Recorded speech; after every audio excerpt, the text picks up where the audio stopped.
Hello everyone, welcome to Lesson Up.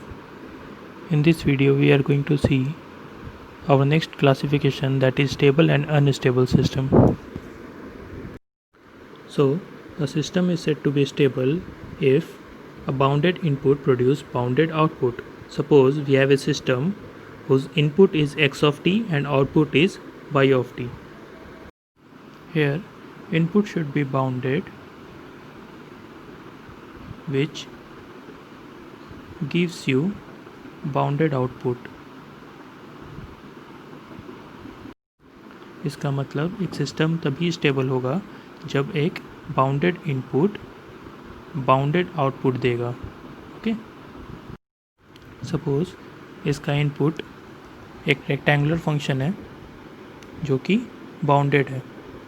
Okay, और इस system का जो आउटपुट है वो एक ट्रैक फंक्शन है और ये भी बाउंडेड है. तो जब तुम्हारा इनपुट बाउंडेड होगा और आउटपुट भी बाउंडेड होगा तो तुम्हारा सिस्टम कैसा होगा? स्टेबल होगा. सपोज किसी और सिस्टम में हम एक इनपुट दे रहे हैं जो कि बाउंडेड है, बट अगर ये इनपुट हम इस ऐसे एक सिस्टम में देते हैं जिसका आउटपुट कैसा रहेगा? लीनियर रहेगा. तो लीनियर क्या होता है? अनबाउंडेड होता है.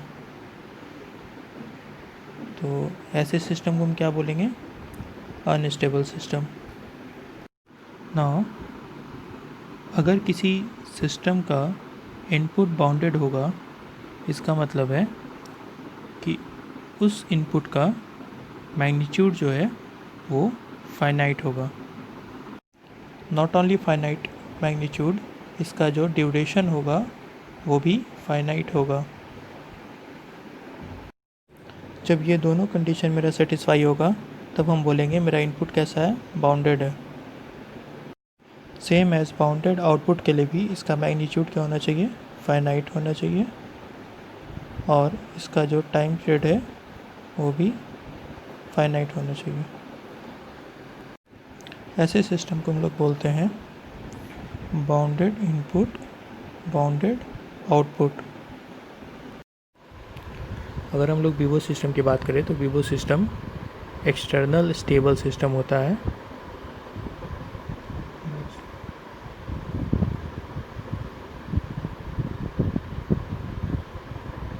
And it does not implies internal stable system. और इंटरनल स्टेबिलिटी एक और चीज़ कहलाता है, that is asymptotic stability. Okay, so Vivo system internal stability नहीं इम्प्लाइज करता है, यानी कि एसिम्प्टोटिक स्टेबिलिटी नहीं इम्प्लाइज करता है, but asymptotic stability Vivo stability provide करता है. मतलब कि internal stability Vivo stability provide करता है सिस्टम का. एक्चुअल में सिस्टम का स्टेबिलिटी क्या बताता है? सिस्टम का स्टेबिलिटी ये बताता है कि मेरा सिस्टम कितना यूज़फुल है. So stability indicate the usefulness of the system. इस चीज़ को हम कुछ एग्जांपल से देखते हैं कि कैसे किसी आउटपुट और इनपुट के रिलेशन को एनालाइज करके हम ये बता सकते हैं कि मेरा सिस्टम स्टेबल है या अनस्टेबल है.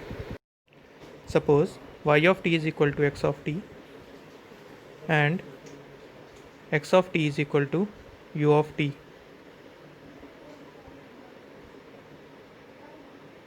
y of t is output and x of t is input.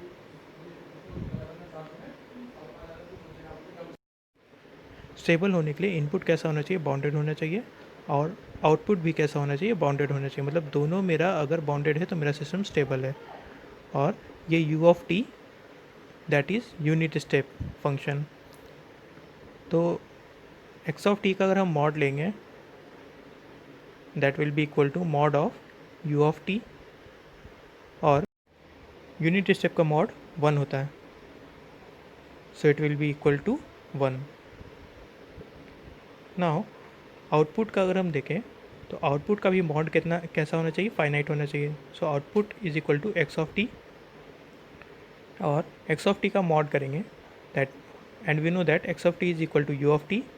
So x of t is equal to mod of u of t which is equal to 1, यानी कि दोनों मेरा फाइनाइट है, यानी कि मेरा सिस्टम स्टेबल है, because input and output are bounded. In our next question, y of t is equal to t into x of t and x of t is equal to u of t. तो अगर हम input का mod निकालें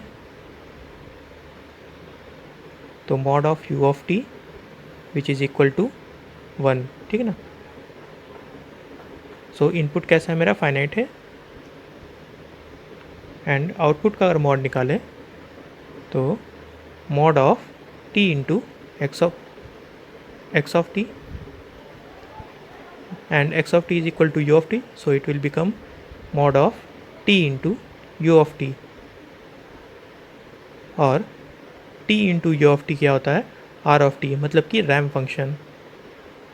u of t अगर t से multiple होगा तो that is equal to r of t which is ramp function. So output अगर रैम्प होगा यानी कि लीनियर होगा, तो अगर इसी लीनियर ग्राफ का मॉड निकाले तो it will be equal to infinity. Okay, so मेरा आउटपुट कैसा हुआ, अनबाउंडेड हुआ, so system will be unstable. मेरा इनपुट कैसा था, फाइनाइट था, और आउटपुट क्या हुआ, इन्फिनाइट. ओके, क्योंकि आउटपुट मेरा अनबाउंडेड हो गया, क्योंकि आउटपुट इक्वल टू इन्फिनिटी है, तो मेरा सिस्टम कैसा हुआ, अनस्टेबल हुआ. यहाँ एक चीज़ रिमाइंड कर लेते हैं, that is delta t is impulse signal. Delta का अगर हम इम्पल्स का इंटीग्रेशन करें तो यूनिट स्टेप मिलेगा, that is step signal. Unit step का integration r of t is equal to t into u of t which is ramp signal, and r of t का integration p of t, that is parabolic, which is equal to t square by 2 u of t, which is a parabolic signal.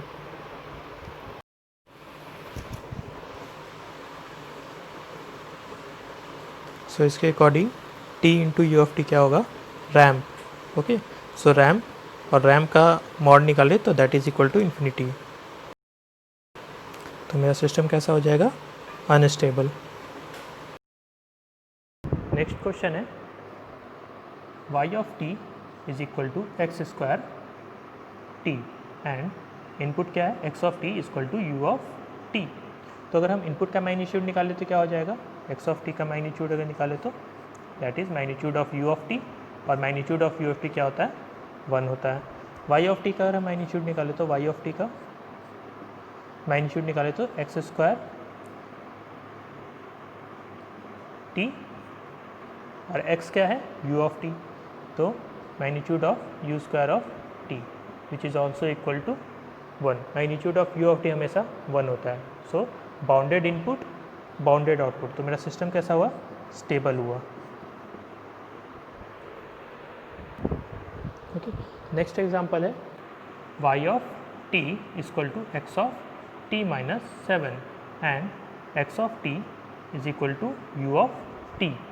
Okay, so अगर हम input का magnitude निकालें that is magnitude of x of t is equal to magnitude of u of t which is equal to 1, और output का अगर हम magnitude निकालें that is magnitude of x of t minus 7, and x of t is u of t, so it will become u of t minus 7, and magnitude of u of t और u of t minus 7 is 1. Okay, क्योंकि यहाँ पे सिर्फ time का shifting कर रहे हैं और कुछ नहीं कर रहे हैं, तो मैग्नीट्यूड पे कोई इफेक्ट नहीं आएगा, that is equal to 1. So हम कहेंगे bounded input, bounded output. Okay, bounded input gives bounded output. So ये मेरा सिस्टम कैसा हुआ, स्टेबल हुआ. Now our next question is y of t is equal to d by d t x of t. Okay, and x of t is given as u of t, pulse, unit step, अगर हम input का magnitude निकालें, that is magnitude of x of t is equal to magnitude of u of t which is equal to 1, okay. और अगर हम y of t का magnitude निकालें, that is d by d t of x of t, और x of t क्या है, u of t, so d by d t of u of t, d by d t of u of t हम क्या बताए थे, impulse का integration होता है यूनिट स्टेप, तो यूनिट स्टेप का डिफरेंशिएशन क्या होगा, इम्पल्स, जस्ट उल्टा, ओके। तो यूनिट स्टेप का डिफरेंशिएशन क्या हो जाएगा, impulse signal, that is represented by delta T. Now अगर हम इसका मैग्नीट्यूड निकालें कंटिन्यूस टाइम में, तो ये आता है इन्फिनिटी। इसको हम रिप्रेजेंट कैसे करते हैं, इम्पल्स कहाँ पे होता है, 0 पे, और इसका जो मैग्नीट्यूड होता है वो इन्फिनिटी की तरफ टेंड करता है, ठीक है। अगर हम इसका एरिया का बात करें, इम्पल्स का हम एरिया का बात करें, तो ये क्या होता है, इन्फिनिटी होता है, ठीक है। इसी के लिए इम्पल्स सिग्नल का अगर हम मैग्नीट्यूड निकालेंगे तो क्या होगा, infinity. That's why a bounded input gives an unbounded output. तो बाउंडेड इनपुट अगर अनबाउंडेड आउटपुट देगा तो ऐसे सिस्टम को हम क्या बोलेंगे, unstable system, okay. Next is y of t output is equal to minus infinity to t x of tau d tau and x of t is equal to u of t। तो हम input का अगर बात करें, that अगर input का magnitude निकालें तो कितना हो जाएगा, विच इज़ इक्वल टू 1, हम लोग ऑलरेडी देख चुके हैं। आउटपुट का अगर हम मैग्नीट्यूड निकालें तो क्या होगा, y of t is equal to, first it is minus infinity to t, x of tau, तो x ऑफ t क्या है, u ऑफ t, तो यहाँ पे क्या हो जाएगा, u of tau d tau, ठीक है। उस वक्त बताए थे यूनिट स्टेप का इंटीग्रेशन क्या होता है, रैम, ठीक है। तो यूनिट स्टेप का इंटीग्रेशन क्या हो जाएगा, r ऑफ t, और अगर हम इसका मैग्नीट्यूड निकालें, y ऑफ t का अगर हम मैग्नीट्यूड निकालें तो क्या होगा, r ऑफ t का magnitude which is equal to infinity, ठीक है। तो देखो इम्पल्स का अगर तुम मैग्नीट्यूड निकालोगे तो उसका एरिया इन्फिनिटी होता है, यूनिट स्टेप का 1 होता है, रैम्प का इन्फिनिटी होता है, और पैराबोलिक का भी इन्फिनिटी होता है। तो यहाँ पे क्या हो रहा है, a bounded input gives unbounded output, तो ये मेरा सिस्टम कैसा हो जाएगा, अनस्टेबल सिस्टम, ओके। अभी तक हम लोग जितना भी एग्जाम्पल देखे that is related to continuous time. अगर हम डिस्क्रीट टाइम में देखें कुछ example, that is suppose first example is y of n equal to x of 3n and x of n is equal to delta n, ठीक है। Input कैसा है, impulse signal है, and output x of 3n। तो अगर हम impulse का देखो कंटिन्यूस टाइम में अगर हम डेल्टा का मैग्नीट्यूड निकालते हैं, दैट इज़ इन्फिनिटी, ओके, इसका एरिया कितना होता है, इन्फिनिटी। लेकिन अगर हम डिस्क्रीट टाइम में निकालें तो इसका मैग्नीट्यूड कितना होगा, 1।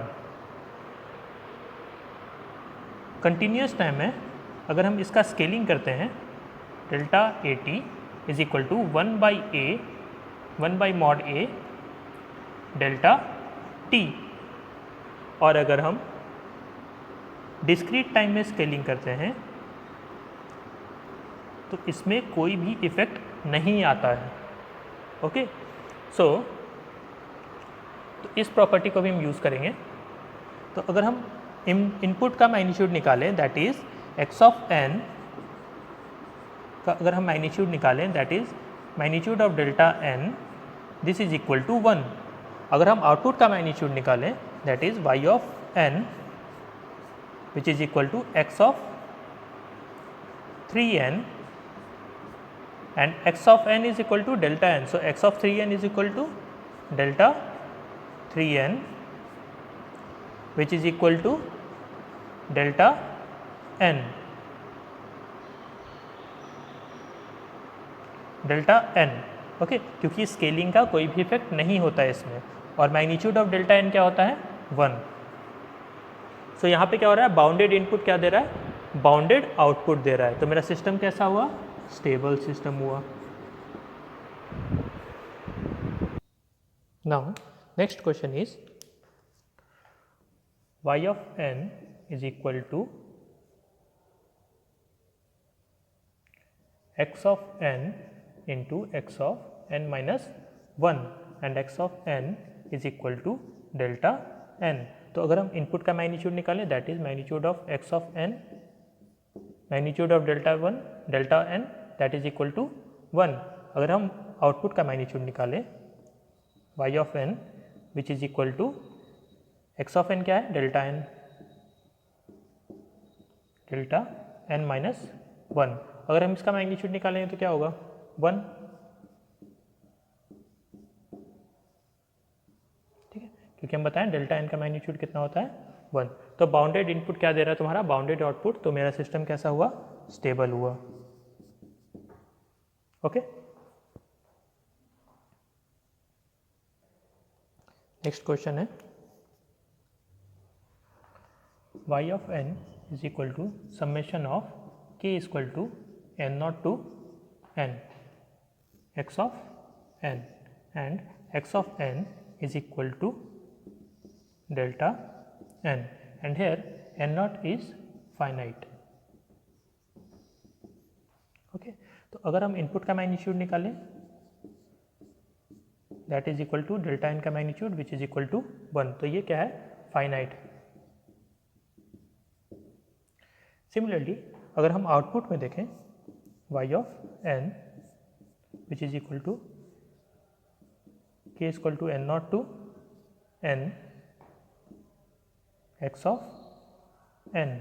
Now x of n is delta n, so this will become k equal to n naught to n delta n। Okay, suppose हम k का वैल्यू रख रहे हैं, n naught का वैल्यू यहाँ पे रख रहे हैं 1, क्योंकि n naught क्या है, मेरा फाइनाइट है।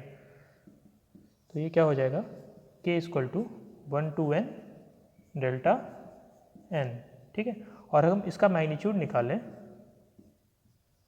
डेल्टा n का मैग्नीट्यूड, ये क्या होता है, डेल्टा n का मैग्नीट्यूड 1 होता है। So k equal to 1 to n magnitude of delta n equal to 1। तो इसका अगर हम समेशन निकालेंगे तो क्या आएगा, n। ओके, सो अगर n इक्वल टू इन्फिनिटी है, ठीक है, y ऑफ n अगर हम कैलकुलेट करें n इक्वल टू इन्फिनिटी पे, तो मेरा y ऑफ n कितना आएगा, that is also equal to infinity. यानी कि मेरा सिस्टम कैसा हुआ, अनस्टेबल हुआ। Okay, now important point which we need to remember that first, time shifting operation are stable system। कहीं भी तुमको टाइम शिफ्टिंग ऑपरेशन दिखे वो हमेशा स्टेबल होता है। जैसे कि हमने एक एग्जांपल में देखा था y of t equal to x of t minus 7। यहाँ पे x ऑफ टी क्या था, u ऑफ टी, तो ये बाउंडेड था। ओके, तो ये भी सिचुएशन होना चाहिए। ऐसा नहीं है कि इनपुट मेरा अनबाउंडेड है और हम फिर उसका टाइम शिफ्टिंग कर रहे हैं। अगर इनपुट बाउंडेड है और फिर उस इनपुट का अगर हम आउटपुट जो आ रहा है वो एक टाइम शिफ्टिंग आ रहा है, that will also be a bounded output. So a system will be stable. And second, if input derivatives is higher than output derivatives, then system is unstable।